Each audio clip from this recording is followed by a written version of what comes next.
John's Gospel, chapter 4, from verse 1. And we'll just take it through to verse 15. God willing, we'll be spending a little time, maybe this week and next week, in chapter 4. We'll just touch on one or two things tonight, but I thought it'd be a good idea to establish exactly where we are in Jesus' travels, and then just have a little glimpse, a comparison and contrast with chapter 3, the different things that are going on between chapter 3 and chapter 4, with the meeting of Nicodemus and the meeting of this woman from Samaria. From verse 1 then in chapter 4, therefore, when the Lord knew that the Pharisees had heard that Jesus made and baptized more disciples than John, though Jesus himself did not baptize but his disciples, he left Judea and departed again to Galilee. But he needed to go through Samaria, and so he came to a city of Samaria which is called Sychar, near the plot of ground that Jacob gave to his son Joseph. Now Jacob's well was there, and Jesus, therefore, being wearied from his journey, sat thus by the well. It was about the 6th hour. And a woman of Samaria came to draw water, and Jesus said to her, "Give me a drink." For his disciples had gone away into the city to buy food. And the woman of Samaria said to him, "How is it that you, being a Jew, ask a drink from me, a Samaritan woman? For Jews have no dealings with the Samaritans." Jesus answered and said to her, "If you knew the gift of God and who it is who says to you, 'Give me a drink,' you would have asked of him, and he would have given you living water." The woman said to him, "Sir, you have nothing to draw water with, and the well is deep. Where then do you get that living water? Are you greater than our father Jacob, who gave us the well, and drank from it himself, as well as his sons and his livestock?"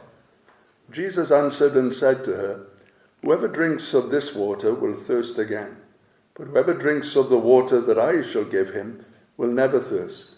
But the water that I shall give him will become in him a fountain of water, springing up into everlasting life." The woman said to him, "Sir, give me this water that I may not thirst, nor come here to draw." Some lovely words, familiar words for some, but some lovely words. The Gospel of John is different from the other three Gospels. So each of them is different in their own way. But John especially, with Matthew really, I suppose in one sense, really concentrates on what Jesus said. There are great teaching blocks in the Gospel of Matthew.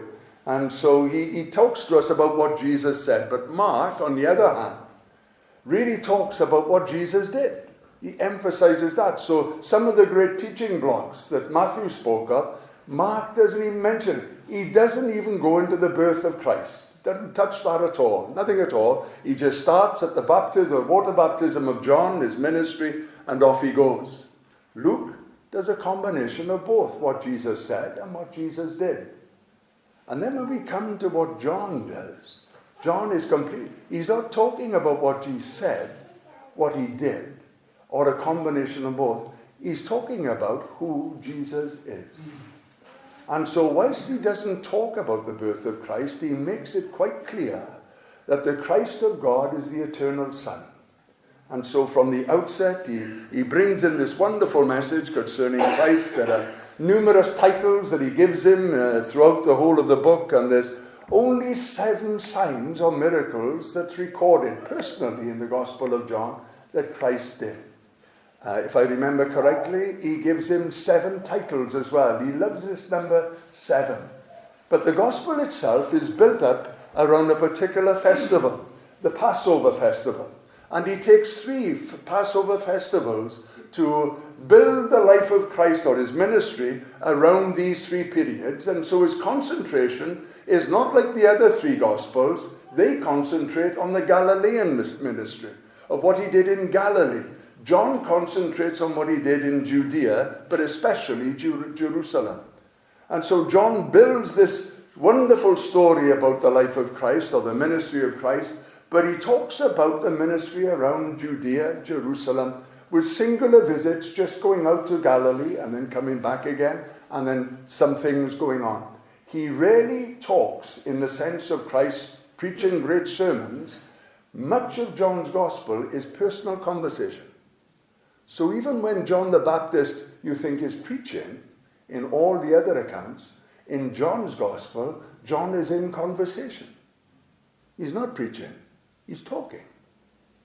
And so it's very, very personal, the way John builds up this story of Christ. A key verse for us, really, in the early chapters, because it's so hard. If you read Matthew and if you read John, you think, well, it's almost like two different stories, the way they penned. But you see, that's exactly what happens. You can have a witness from that side of an incident and a witness from that side of the incident, and they can see the same results, but they see it from a different angle. And they pick up certain points. They see how the incident, how one reacted or one responded or one was affected. From the other side, they might look at the incident from a completely different way of looking at things. And there are no contradictions. It's simply that they're looking to pick up, the Spirit of God is inspiring them to pick up things that they or he deems appropriate to put into the gospel. So John chapter 3 verse 34 is a very key verse for us to understand where Jesus is and where he's not. Now this I know, that little Anna is not over there, she's over there. She got the keys, she's on her way. The sermon's not that bad, Anna. John 3 verse 34 says this: Jesus came into Judea and remained there. John was baptizing in Ainon near a place called Salem, for he had not yet been thrown into prison. And you say, well, how does that help us to understand where he is and what he's doing? Well, when you read in Matthew's account, in chapter 4, verse 12, this is what Matthew says. When Jesus heard John had been put into prison, he departed into Galilee.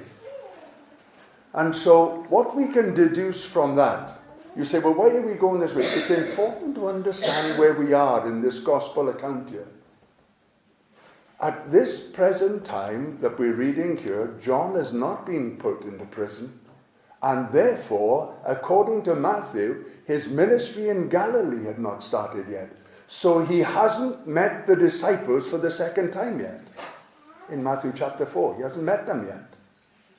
He's met them there at the waters of Jordan when John was baptizing, when John spoke to James and to Andrew and John.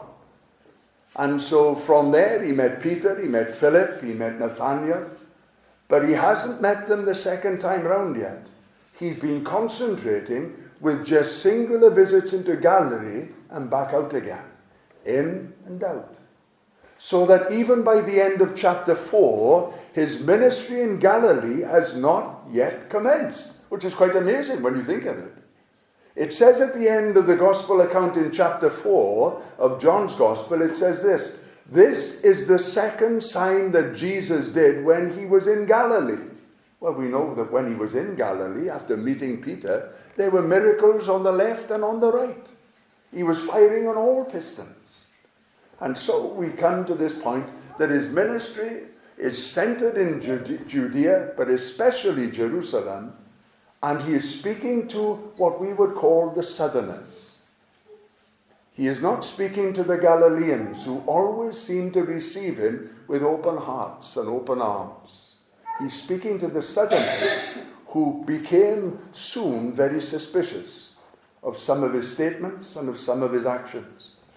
So let's just have a little look then. In verse 4 of chapter 4, it says this: Jesus left Judea and departed again into Galilee, but he needed to go through Samaria. Now, Israel at that time was in three sections. You had Galilee in the north, you had Judea in the south, and the midsection, the belly of the country, was a place called Samaria. And even in those days, like we have today, the great north-south divide, so you had it then. The Jews in the south didn't like the Jews up in the north. They weren't fussed on them. And so the southerners would eye with suspicion the Galileans in the north. The reason for it is quite simple. The world would pass through Galilee because the Great Silk Road was actually from Rome right away across into Asia and south into Africa. It passed through Galilee. And so they were touched with the Gentile world. And so the southerners, who were pure Jews as far as they were concerned, eyed with suspicion the Galileans in the north. It was a great north-south divide, like we've got here, both in North Wales and in South Wales. You've got a north-south divide in the north of England and in the south of England.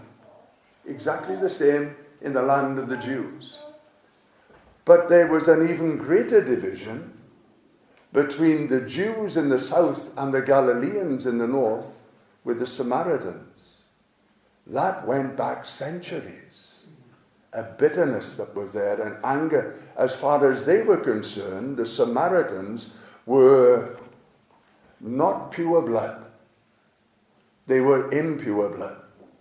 We come across that sometimes, don't we? You come across it sometimes. You hear of it sometimes when you see it in some television program. Someone's won the lottery and suddenly they're multi-millionaires and they're walking in a new society that they've never walked in before. And there's almost an arrogance of those that would look to those that have won in the lottery and say, well, you know, you're not bred right. You don't understand how things work at this high rank level in society. And so you might have the money, but we know at heart that you're still a commoner. And so they would have this divide with them. There would be a rancor there in the Jewish heart that the Samaritans were never going to be good enough. And so it was so bitter, so deep was the divide between Jewry and Samaritans, that if you were traveling from south to north or north to south, you had an option of going through different ways. The quickest route is to head direct south from Galilee into Samaria, into Judea, and vice versa from south up to north, cut straight through Samaria. But the division was that great that many of the Jews, the practicing Orthodox Jews especially, they would cross the Jordan and go north up through an area called Penyrheol, and then come to an area called Decapolis. Do you remember where Jesus went with that man that came out of the tombs? He was from Decapolis, just to the eastern side of Galilee. And there they would cross back over the Jordan rather than go through Samaria. That's how bitter it was. Now, I've said before, Mike from Singenid, but Peter would be from Abertridor. There were times when you did not go down Elan Road. Now, it's not there today now, the difficulties that Elan Road possessed in those days. You just didn't go there if you were outside of Abertridor. I can remember coming down the hill towards Elan Road, and I've taken a diversion through hedges and brambles, everything, to avoid coming down on the top end of it when I was just a kid. You just did not go there. And that in a different way. But in a similar thought, that's exactly how you did not go through Samaria. You had no dealings with them. She said that even to the Lord, didn't she? The Jews have no dealings with the Samaritans. Because it shocked her that he talked to her. And so we find now Jesus, he departs because he wants to go towards Galilee. And he needs to go through Samaria. Now it's this little phrase I want to look at momentarily. You say you've gone a long way around it to say it, Matt. But you need to build that bridge up for us to see exactly what's going on. He had an option. He did not need, because of travel time, to go through the Jordan or over the Jordan up north.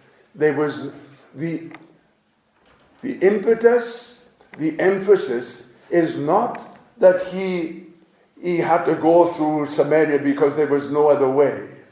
There was something far richer, far deeper that was taking him through Samaria. It wasn't a case of getting there on time.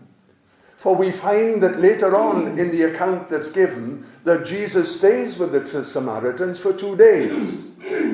By going across the Jordan, up through Penyrheol and crossing back over, he would double the travel time. What would normally take in the normal Jewish day a 15-mile walk, what would normally take 3 days to do, so that's around about 45, 60 miles, he would then double it if he went over the Jordan, up through Penyrheol, cut across Decapolis and the Jordan, and come back into Galilee. It was not about the direction of travel, it was something deeper taking him into Samaria. There was a purpose here. It would suggest that he knew what the purpose was. You have this inkling sometimes with Jesus. There are times, for instance, in John chapter 1, where it says, and Jesus wanted to go to Galilee. He just wanted to go to Galilee. And he found Philip. You see, your ways can please God sometimes, that even the very thing you want brings blessing. Your heart can please God to such a degree that even wanting to go to Galilee, he went and found Philip. Here we have an account of him purposely entering into Samaria. Why is he going there? We read of accounts of him, don't we, when he's led of the Spirit into the wilderness. But then Mark tells us that he was not led of the Spirit into the wilderness. In his account, it says the Spirit drove him into the wilderness, pushed him into the wilderness. I'm not suggesting that he was resistant to it. I'm just saying the drive and purpose behind him going. There are times in a Christian's life, and there were times in the life of Christ, when he would want to do something, and it would still be in the will of God. That was the humanity of him. He could want to do something, but there were occasions where it seems that divinity took over, and there was a tremendous purpose in going. And so we find in Mark's account, that man that I spoke about just a little earlier, the man that came out of the tombs in Decapolis. It says in Mark's account, it says, Jesus said, let us go over to the other side. That's all he said.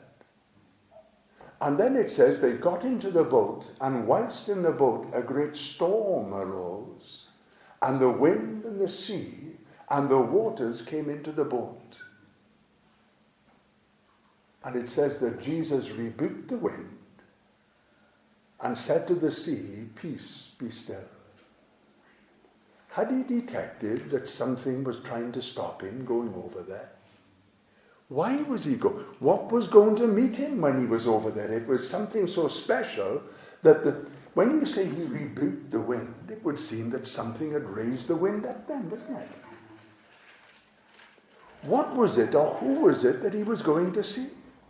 And as soon as he gets to the other side, it says, he getting out of the boat, immediately a man out of the tombs met him who had an unclean spirit. He crossed the waters of Galilee for the purpose of meeting that man who was completely broken. Do you know that man one time had a wife and children? At one time it was a happy home, but something went wrong.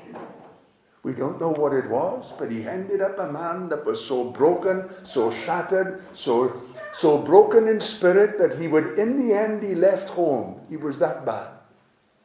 He'd become, as far as society was called for that place where he lived, that they would tie him up with ropes and chains. And with the strength that this unclean spirit had given him, he could break the chains. He lived amongst the tombs. And one of the gospel writers said, and no one dared to pass that way. It would be like someone here living in the graveyard and no one taking a shortcut from Enniglyn up to the midpoint in Penyrheol. They wouldn't do it because he was in there. Now, I'm not saying he's in there now, so don't panic when you go out in the car. Look, mind you, I always look over my shoulder. I had to come up here the other night, I was like an owl. Immediately, as soon as Jesus got out of the boat, the man met him out of the tombs. And he was set free in a moment of time. When you read the gospel account later, when Jesus leaves, he tells the man to go home and tell them what's happened. By the time that Jesus comes back into that area again, there are hundreds waiting for him. Yes. Hundreds waiting for him. Minimum, hundreds. Waiting to see the master come who could sort this man's life out. Yes. And so we find with Jesus, it sounds so easy. Let us go over. There's purpose behind it, see? Purpose behind it. You remember the tiff that the Penroses had? Alan and Anne. She come back with Christmas stamps thinking she's done him a favour. And they're twice the size. Now in those days, you didn't have sticky backs straight away. You had to lick each one. So you could see Alan's response here. What a load of nonsense that is, Anne. And they have a tiff over it. And they argue about it. And so she says, perhaps with a bit of a huff, well, when we go back to the post office, I'll take them back. Because they had to go down and see a friend, maybe John, whatever his name was. John lived down there, the post office down there. What's the purpose of God now? They're completely unaware of this. All they see is the immediate, the tiff. Had to make his own lunch perhaps, so she made her own lunch. I don't know. I hope they don't hear this tape. They get to the junction in the road where they were going to go left to John's. And Alan, with a bit of a huff, turns right. So Anne quickly says, I thought we were going to John's. Well, we go to the post office first, won't we? Gets to the post office, and there's a queue. Almost to the door, and he's standing just inside the door. And he can hear a bit of a kerfuffle going on inside. Anne is still in the lorry or in the van. He goes down to the front to see if there's anything he could do. He knew the postmaster that was in the shop. And so he said, is everything all right? He said, well, perhaps you can help us, Alan. This woman's lost. She's come down from Lancaster with a group of them in convoy, got to the flyover at Gabalfa, and they were in convoy, and then she got lost in the traffic, and she's ended up here. And so Alan turned and said, well, what have you come down for? She said, well, what it is, we've come down in a convoy. Each of us are loaded our cars with clothes. And we've come down to see a couple called the Penroses. To see if they can take these clothes. We've agreed to meet with them and share these clothes that they can take them to Romania. Can you help me at all? He said, well, I think I can. My name is Penrose. Isn't it marvellous, the purposes of God? Even in a tiff, he can overrule Essie. I'm not talking about a tiff with the Lord Jesus, mind. But I'm saying how God can overrule in our lives. Lorraine has talked about that, hasn't she? The grace and goodness of God that followed her and protected her and shielded her in her youth and in those teen years in university and brought her into a place where she felt more at home. And all the difficulties were the goodness of God, see? The purpose of God. Now that's what we're looking at here, is the purpose of God. Why is he going through Samaria? It says this. He came into Samaria to the parcel of ground that Jacob had given to his son Joseph. It was near a city called Sychar. Sychar means purchased, because Jacob purchased it. And it was near a place where there was a well. That well is still there today, about 150 foot deep. Still there today. You can throw down into it a bucket if you want and pull up some water that this won't, not the same water, but would pull up that water. And we find that, listen now, the humanity and the divinity that comes out. First the humanity. He sat thus by the well, for he was wearied with the journey. And he was just sitting there. We talk of those moments, don't we, where God has those divine appointments. divine appointments. Maybe that post office visit by Alan and Ann Penrose was a divine moment. Certainly here is a divine moment. Because the disciples have gone on. They've gone into the city to buy food. And they've left him at the well because he's weary. You see the humanity of Christ.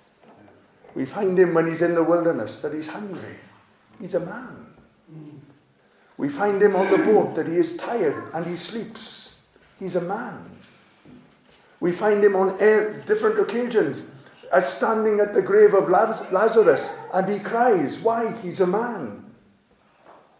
And here he's sitting just by the well and he proves that he's just a man in one sense. The humanity really comes forth. A man of purpose, a man of direction, yes. But he's weary, he's tired, the journey's been long in the heat of the day. And he's sitting by the well. Now watch now. And a woman of Samaria came to draw water. We would call it perfect timing. Perfect timing. And there we leave it in that regard. What we'll do now, we'll just do a little contrast between chapter 3 and chapter 4. And we'll build on it for next week, that we'll find that it's not just the woman that he come for. It's a whole village that he's come for.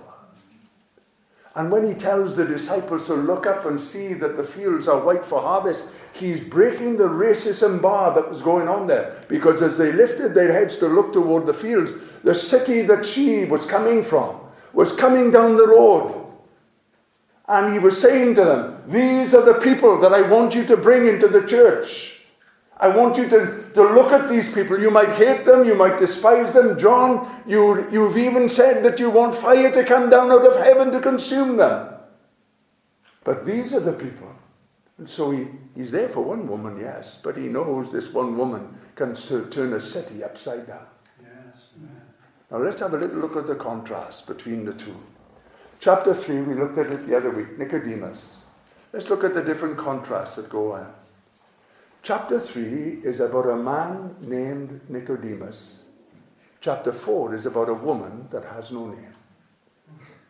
The contrast is there for us to see. The comparison is there. It's a man called Nicodemus, and now it's a woman that doesn't even have a name. Even to this day, we don't know what her name is. Her name has remained anonymous. Chapter 3 tells us about a high-ranking Jew, a ruler, in fact. Nicodemus, a Pharisee, a ruler of the Jews, a high-ranking man. It tells of this woman that she's of low rank. She's not a ruler. She's a drawer of water, of low rank. We find concerning chapter 3 that he's a well-respected Jew, a Pharisee. She is a despised Samaritan. You see the comparison and the contrast building up. What is he doing here? John is simply saying, there is no racism with Christ. There is no sexism with Christ. There is no racial barrier. There's no social barrier. Christ is able to take Nicodemus, a high-ranking official, a Pharisee, an orthodox man, and then take a woman of the complete opposite and still bring her into the kingdom. There are no boundaries with God. No boundaries with God. And I just remembered where I know you from. I've been looking at you and I thought, I can picture you around about this height now, in former days. Is it Sunday school? That's what it was. There we are. I catch on slowly. Slowly but surely, I'll catch on. I'll catch you up at some point. A well-respected Jew, a despised Samaritan. A man in chapter 3 of orthodox belief. He believed, unlike the man that taught Lorraine, he believed the Old Testament was true. He believed that the Messiah was to come. Didn't know who the Messiah was at that time, but that's what he believed. He had correct beliefs. But the woman in chapter 4 had different beliefs. So much so that Jesus had to correct her and say, but you don't know who you worship. And so we have these different things going on, the comparison and the traits that are coming out. Nicodemus came to Jesus in chapter 3. In chapter 4, Jesus came to the woman of Samaria. He talks of this, doesn't he, in one of his parables. He talks of that man that is purposely seeking goodly pearls. Purposely. He's digging for treasure. And then in the next parable, we hear of a man who's not looking for treasure. He just finds treasure. And that's what's happening here. We find Nicodemus is digging for treasure. He wants to find out the truth. And he comes to Jesus. The woman is completely ignorant of it. And Jesus comes to her. See the grace of God. You say, well, I don't understand it. Let him come to you. And by that, I don't mean fold your arms and just wait and tut if he doesn't come on time. He'll come when you seek for him, with him, your whole heart. In chapter 3, he that came to Jesus by night. In chapter 4, she came to him at midday. You see can you see the contrast that John is building up here? That there's no barriers with God. Nothing at all. He comes by night. And yet it says of her, she came at midday. 12 o'clock. You can understand now why he's weary with the journey. The heat of the day is at its highest now. And so he sat there on the well, a weary, weary man. And yet, a man that is able to bring her to God. So we go on to find some other things. In chapter 3 to Nicodemus, the Orthodox believer, he says this, you must be born again. Talking about personal responsibility. You must be born again. But to the woman from Samaria, he says, or talks about, receiving the gift of God. Divine responsibility. So you have this, you have him speaking to Nicodemus. Nicodemus, you've got personal responsibility. I'm charging you with this. You must be born again. No matter what your orthodoxy tells you, you must be born again. To the woman of Samaria, if you know who's speaking to you, he says, you would ask of him, and he would give you the gift of God. Divine grace. What does this tell us? It tells us simply that there are no boundaries with God. Whether you're a Nicodemus, accepted, well-favored, respected, and all these different things, or whether you're the woman that nobody knows, you have your place in the church of God. The summary that brings us to this, that tells us, this is what John's trying to tell us, at the very end of the account with the Samaritans, this is what they say concerning him. This, indeed, is the Christ, the Savior of the world. You think of all the different types of people in the world, and he can save them. Whatever bracket you put yourself in, he can save you. You say, well, I've got a little bit more water under the bridge than 7-year-old Lorraine. You say, well, I've done things, I've said things, I've seen things that he can save the world. The Savior of the world. There's no boundaries with him. He puts aside convention, the accepted way of doing things. Even she's taken aback when he speaks to her. Never mind about being a Samaritan, that's what she goes on about. It was known for even an husband to be chastised for speaking to his wife in public. in those days. To speak to a Samaritan woman who he didn't even know. That's putting aside convention. Even the disciples are astonished at who he's talking to. He puts aside these things. We get so caught up on things that puts barriers in the way for no reason at all. All he wants to do is just move them aside and let's just sit down and talk a little while and see our way through this. That's all he wants to do. And he knows how to do it. And so we'll move on into the chapter next week. But thanks very much for your time and patience. There's tea and